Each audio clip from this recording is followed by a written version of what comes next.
Hello friends, అందరికీ ముందుగా దసరా నవరాత్రుల శుభాకాంక్షలు.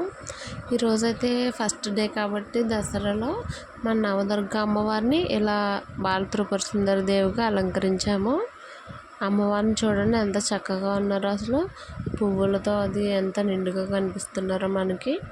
మన గుడి అంతా మంచిగా డెకరేషన్ చేశారు. ఈరోజైతే మంచిగా పులిహోర పాయసంతో ప్రసాదాలు పెట్టి అమ్మవారిని పూజించారు. చూడండి మన బాల త్రిపుర సుందరిదేవి అలంకారంలో ఎంత చక్కగా ఉన్నారు అమ్మవారు.